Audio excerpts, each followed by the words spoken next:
Hey guys, so this is part 2 of my study abroad experience.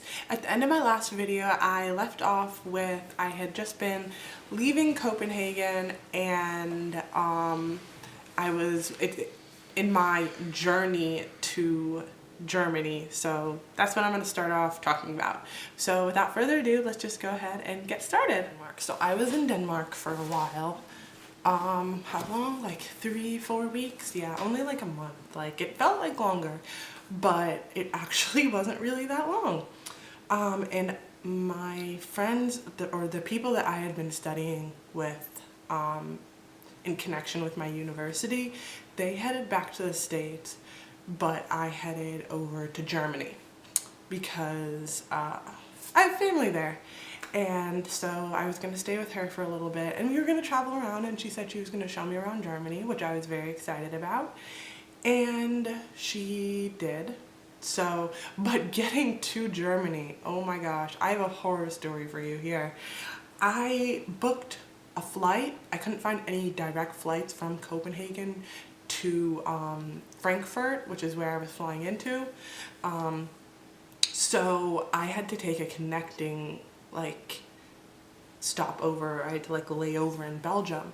So my flight left at like some god-awful time in the morning. And so I get there, I get to the Copenhagen airport, and just as I'm about to board my flight to Belgium, I get a notification saying that my flight from Belgium to Frankfurt has been canceled. And I am like,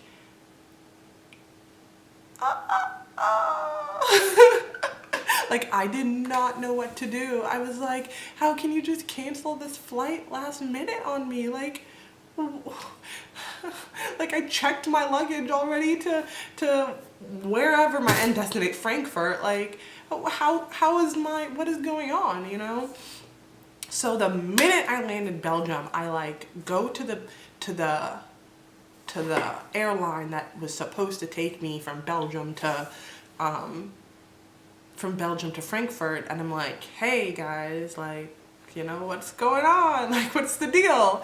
And they were like, oh yeah, that flight was canceled, but there's another one we put you on. And I was like, oh, that's awesome. I was really relieved, but in my head I was like, you couldn't have sent that along with the cancellation thing, so I wouldn't have sat in my flight from Copenhagen to Belgium just worrying. Oh my god, I don't even know how long that flight was. It felt like forever, but I was just so panicked. I was like, I don't know anyone in Belgium. I'm gonna be stranded in Belgium. I don't speak the language. What am I gonna do, you know? So I was freaking out about that. And also I'd already paid for the flight, so I was like, I'm gonna need that back so that I can survive. Maybe it was a little bit dramatic, but I was panicking. So finally I get to Frankfurt, and I go and I stay with my family in Germany, and you know, it was beautiful. I love Germany. They produce some of the best horses in the world, so I'm already a little biased. And so when I got there, it was so beautiful, but also, okay, I had this weird thought because my aunt was driving, from Frankfurt. She doesn't live in Frankfurt, so she drove from, what's the town that she lived in? She drove from, Neustadt an der Weinstraße. So that's where I was. It was like this, I don't know if it was little or not. The part that she showed me was not really little, but I'm gonna call it a little town. So it was this beautiful little German town. Oh my gosh, it was so gorgeous. They have this city part. I don't know what to call it. Words are hard. It was this little town, and they had lots of shops, which is not great for me, but it was great for them. Because I shop too much. But they had this little city town area, and there were lots of restaurants and food places, and it was just so freaking cute there. I loved it there. It was amazing. It was beautiful. and I wish I lived there. I really do. There were, oh my gosh, the bakery, oh my gosh. Don't even get me started. Both in Denmark and Germany, their like bakery items were out of this world. Oh my gosh, I miss it so much. I miss it to this day. So I was in Germany for like, I think I stayed there with her for like a week and a half, maybe, and then I went to France. So I went to France by myself. She didn't come with me. And I went to Paris and I went to Nice. So I took a train. Yes, I took a train from Neustadt to Paris, and then from Paris to Nice. And then I had to take a train when I was done in Nice from Nice to Paris back to Neustadt. So that was like an all-day affair. But we'll get into that later. But so Paris was pretty. I was by myself. I was a little bit lonely, I'm not gonna lie. But it's a pretty city. I think like it gets hyped up so much. I was expecting like to be slapped in the face and like, whoa, you know, it's Paris, like, you know, but I was just kind of like, cool. I'm in Paris, Eiffel Tower, selfie, on the river, selfie. I didn't go into the catacombs. I'm going back to Paris. I will go to the catacombs when I have someone with me. I will not go alone. So, you know, cute little French restaurant, selfie. It was just very, I don't know, the Louvre. I did go to the Louvre, selfie, selfie, selfie, Mona Lisa, selfie. I mean, it was just very kind of like, okay, I'm like getting this done, you know. I went on a night tour. I saw the Eiffel Tower at night, selfie. It was just the whole thing. But it was very pretty. But I'm not gonna lie to you, I loved Nice more than Paris. I'm sorry, don't hate me. Nice was just, oh my gosh, it was so beautiful. I used Airbnbs, and I got this Airbnb right down the road from the beach. It was literally like I would just get up in the mornings and just walk to the beach, and then I'd just sit there all day. Sometimes I'd go in the water, but mostly I just sat there and stared at the water because it was beautiful. It was, oh my gosh, it was so beautiful. There's this cute little restaurant right in front of the beach. I ate there. They had this breakfast that had salmon in it, smoked salmon. Let me tell you, I discovered the joys of smoked salmon while abroad. I love smoked salmon now. I don't think, well, I have had it in the States, but I didn't enjoy it. But while abroad, oh my gosh. In Denmark, I had some smoked salmon at yeah, it was in Denmark. It was called like the President Cafe or something like that. And I had this smoked salmon sandwich, and it was so good. And then when I went to Nice, I went to that restaurant in front of the beach, and they had it like, it was like, and I got up early because I would get up early to go to the beach, and I went there for breakfast, and they had like this whole platter, and they gave me like essentially fries, smoked salmon, toast. They gave me orange juice and tea. Oh my gosh, I got a bowl of fruit. I got like a baguette and some toast with like butter.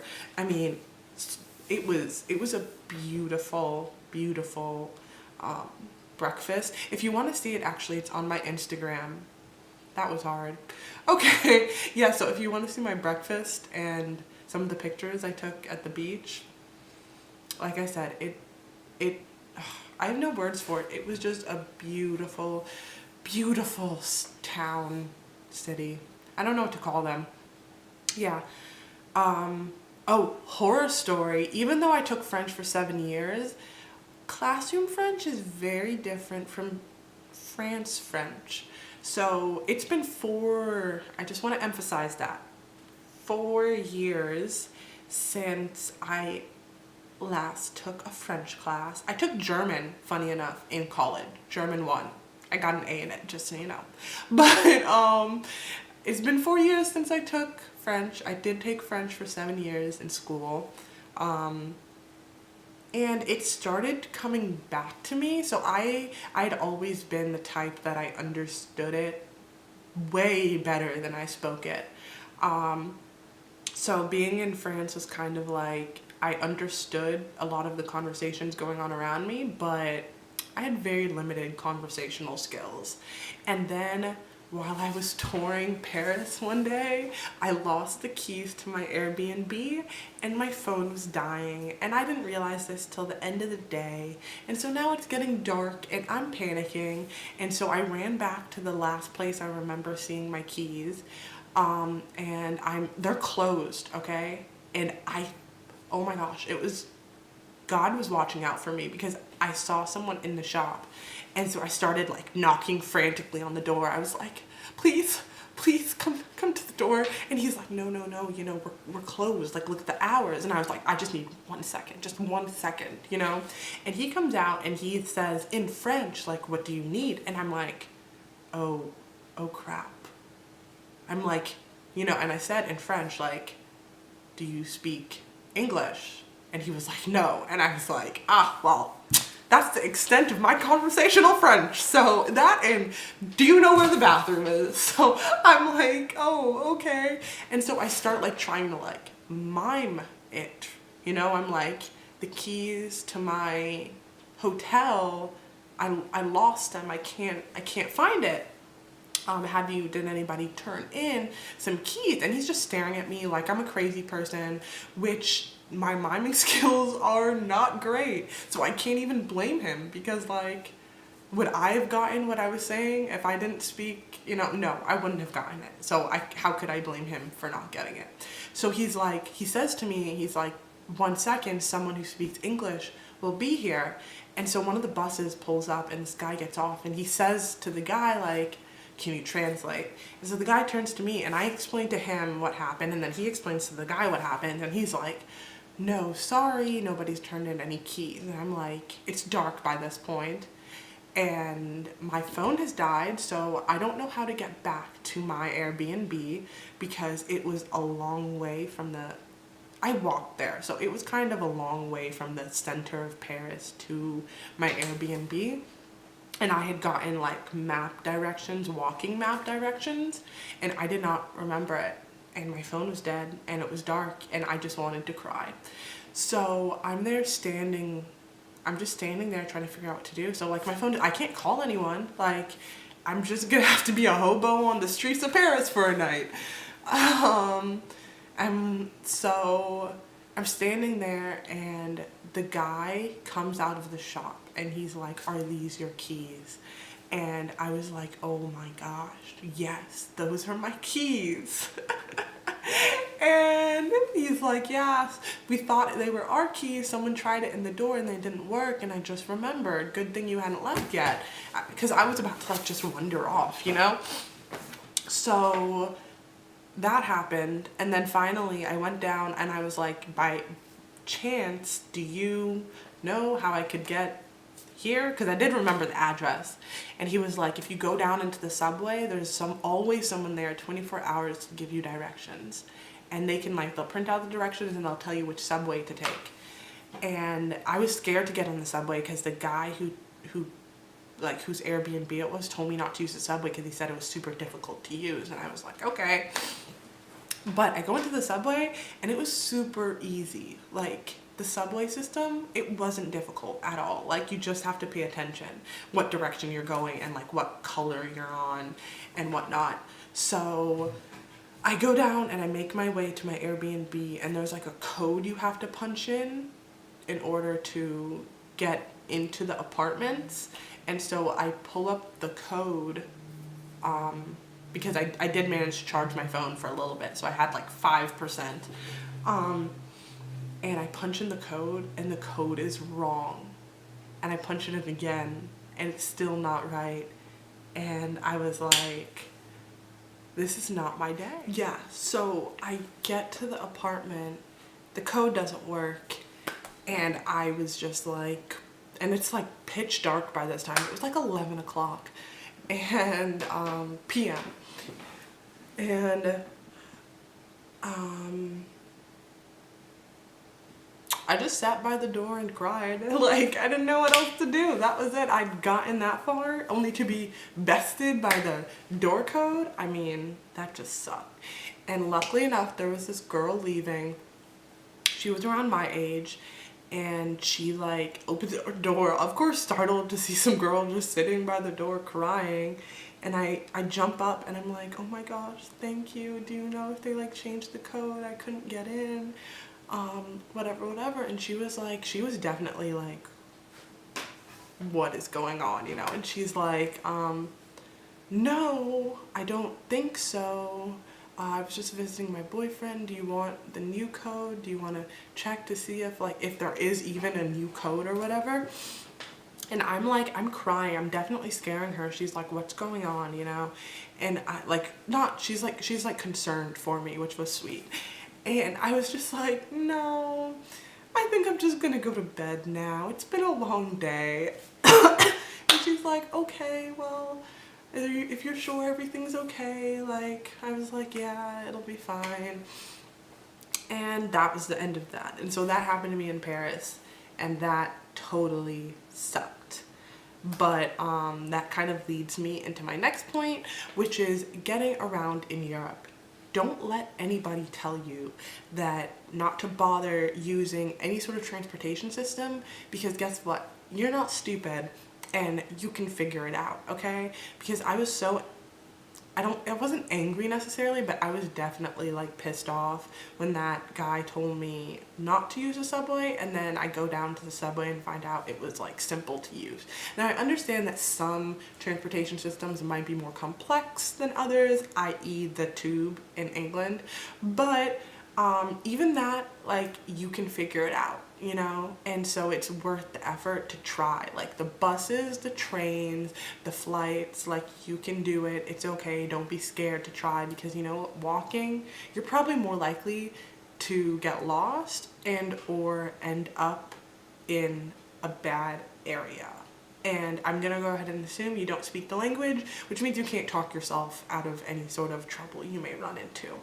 So definitely just give it a try. Like if you're in Europe, or not even just Europe, if you're anywhere and you want to give the transportation system a try, give it a try, because it doesn't hurt to try. I mean, you're gonna end up lost if you walk anyway, or you can end up lost trying to use the transportation system. At least you'll like learn your way, you know? So I would definitely say give it a try. All in all, I went to Sweden, Germany, France. I stopped in Belgium, and I stayed in Denmark for a while as well. Oh yeah, I forgot. I did go to Sweden for like, I went to Stockholm for like a day with my friend from study abroad. It was really, I mean, oh, I loved Stockholm. I was determined to go to Stockholm. I was like, if I'm in Europe, I'm going to Stockholm. End of sentence, period, exclamation point, that's it, you know?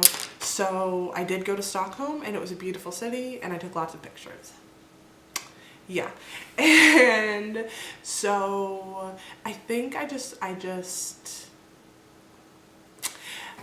is kind of has been like the entirety of my experience while I was over there. I would say if you have the opportunity to go. Don't be afraid, because, I mean, it's okay to be nervous, but chances are it's not going to be as bad as you think it's going to be. I didn't experience any sort of racism, any sort of staring, I don't think. I've been told I'm oblivious though, so that may have been it, but really, I mean, nothing happened to me. And I traveled by myself for a while, you know? So, and I mean, I was essentially by myself the whole time. The only time I was with anyone was when I was in Germany visiting my family there, and she took me around. And then, even then, like, I was just with, you know, my friends or whatever in Copenhagen. But even then, I would wander around by myself, and people were always really nice. I got a lot of questions. People asked if I was German, which I'm not sure where they got that from, because I don't sound German. Yeah. So So there's that. I got a lot of people asked if I was from Ethiopia, which I'm not. I don't think I even look it, but you know, there was that. Yeah. So I got asked, mostly, weirdly enough, I got asked if I was German or Ethiopian. No matter which country I was in, it was always one of those two.